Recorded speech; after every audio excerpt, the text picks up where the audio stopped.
பாராளுமன்ற உறுப்பினர் வைத்தியர் ராமநாதன் அர்ச்சுனா மீது தாக்குதல் நடத்தப்பட்டிருப்பதாக அவர் தன்னுடைய சுய விளக்க காணொலியொன்றிலே இன்றைய தினம் தெரிவித்திருக்கின்றார்.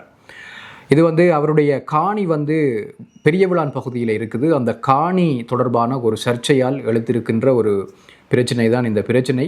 அந்த காணி பிரச்சனை சம்பந்தமாக பாராளுமன்ற உறுப்பினர் வைத்தியர் ராமநாதன் அர்ச்சுனாவுக்கும் இன்னும் ஒரு தரப்பினருக்கும் இடையே வழக்கு நிலுவையொன்று மல்லாகம் நீதிமன்றத்தில் இருக்கின்றது. வைத்தியர் ராமநாதன் அர்ச்சுனா தெரிவித்திருக்கின்ற விடயத்தின்படி அந்த காணிக்குள் சென்று அபிவிருத்தி நடவடிக்கைகளை மேற்கொள்வதற்கு தனக்கு எந்த தடையும் இல்லை என்று நீதிமன்றம் தெரிவித்ததாக அவர் குறிப்பிடுகின்றார். ஆகவே அங்கு சென்று அவர் தன்னுடைய அபிவிருத்தி பணிகளிலே ஈடுபட்டிருந்திருக்கின்றார். நேற்றைய தினம் இந்த சம்பவம் இடம்பெற்றிருக்கின்றது. அங்கு அந்த காணியினுடைய ஒரு பக்கத்திற்குள் அவருடைய காணிக்குள் தூண்கள் போடப்பட்டிருந்திருக்கின்றது, அதற்கு அருகில் இருந்த காணிக்காரர்களால். ஆகவே அவர் தன்னுடைய அந்த காணியை துப்புரவாக்கின்ற நடவடிக்கையின் பொழுது அந்த தூண்களையும் அப்புறப்படுத்தி இருக்கின்றார். பிரதேச சபையினுடைய பெக்கோ ஒன்றின் மூலமாக இந்த தூண் அகற்றல் நடவடிக்கைகள் இடம்பெற்றிருக்கின்றன. இது இடம்பெற்று கொண்டிருந்த பொழுது அங்கே நுழைந்திருக்கக்கூடிய 5 பெண்கள் 2 ஆண்கள் என்று குறிப்பிடுகின்றார். அவர்கள் மூலமாக பிரச்சனைகள் ஏற்படுத்தப்பட்டிருக்கின்றது. அவர்கள் பல சகிக்க முடியாத வார்த்தைகளை பிரயோகித்ததாக குறிப்பிடுகின்றார். அது மட்டுமில்லாமல் கற்களை கொண்டு தாக்கியதாகவும் தடிகளை கொண்டு அடிக்க முயன்றதாகவும் குறிப்பிடுகின்றார். தன்னுடைய கையிலிருந்து இரத்தம் ஒழுகியதாகவும் அவர் குறிப்பிட்டிருக்கின்றார். இந்த நிலையில் அவர் இளவாலை போலீசாருக்கு தொடர்பு கொண்டு விடயத்தை தெரிவித்திருக்கின்றார்.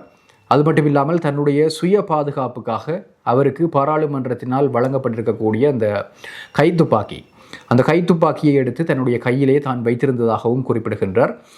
தனக்கு யாரையும் கொல்ல வேண்டும் என்ற நோக்கமோ அல்லது யாரையும் காயப்படுத்த வேண்டும் என்ற நோக்கமோ இல்லை எனவும், ஆனால் தன்னுடைய பாதுகாப்பிற்காக தன்னை பாதுகாத்துக் கொள்வதற்காக அந்த துப்பாக்கியை தான் கையில் எடுத்து வைத்திருந்ததாக குறிப்பிடுகின்றார்.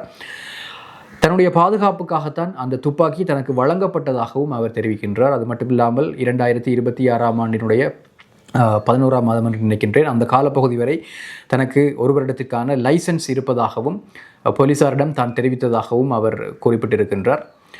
இந்த சம்பவங்களை அடுத்து இப்பொழுது அந்த பிரச்சனை செய்த தரப்பினர் கைது செய்யப்பட்டிருப்பதாக அவர் குறிப்பிட்டிருக்கின்றார். மல்லாகம் நீதிமன்றத்திலே அவர்கள் முற்படுத்தப்பட்டு அவர்களுக்கு விளக்கமறியல் வழங்கப்பட்டிருப்பதாகவும் அவர்கள் இப்பொழுது விளக்கமறியலில் வைக்கப்பட்டிருப்பதாகவும் அவர் தெரிவித்திருக்கின்றார். இந்த விடயம் தற்பொழுது பெரிய பரபரப்பை ஏற்படுத்தி இருக்கின்றது, பலத்த விமர்சனங்களையும் ஏற்படுத்தி இருக்கின்றது. பாராளுமன்ற உறுப்பினர் வைத்தியர் ராமநாதன் அர்ச்சுனா இந்த கைத்துப்பாக்கியை பயன்படுத்துவது தொடர்பில் ஆரம்பத்திலிருந்தே பலதரப்பட்ட விமர்சனங்கள் முன்வைக்கப்பட்டு வந்திருக்கின்றன. ஆனால் பாராளுமன்றம் சார்பாக ஒரு சட்ட ரீதியாக இந்த துப்பாக்கி பாராளுமன்ற உறுப்பினர்களுக்கு வழங்கப்படுகின்றது. அதுபோலத்தான் இவருக்கும் வழங்கப்பட்டிருக்கின்றது. தன்னுடைய சொந்த பாதுகாப்பிற்காக துப்பாக்கியை அவர் உபயோகப்படுத்தி இருக்கின்றார். அதாவது சுடவில்லை, ஆனால் எடுத்து வைத்திருந்திருக்கின்றார்.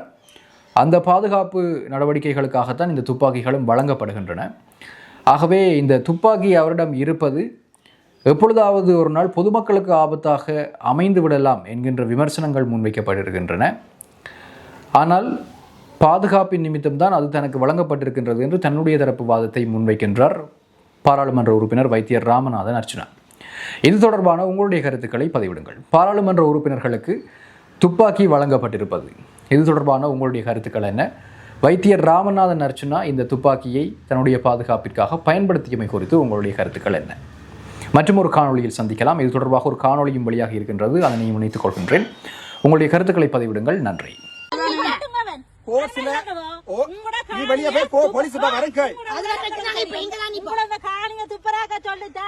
திரும்ப சொல்றேன், இந்த தடியால் அடிக்கிறது, இந்த கல்லால குத்துறது போலீஸுக்கும் அடிச்சு சொல்லி போடுறா போக தூக்கணும். நீங்க நீ வீடியோ எங்க போட பிரச்சனை இல்ல, நீ வெளியே போ. எங்களுக்கு வீடியோ போட தெரியாது, நாங்க கொடுக்க வேண்டிய இடத்துல கொடுப்போம். நீ காணியை விட்டு வெளியே போக முடியாது.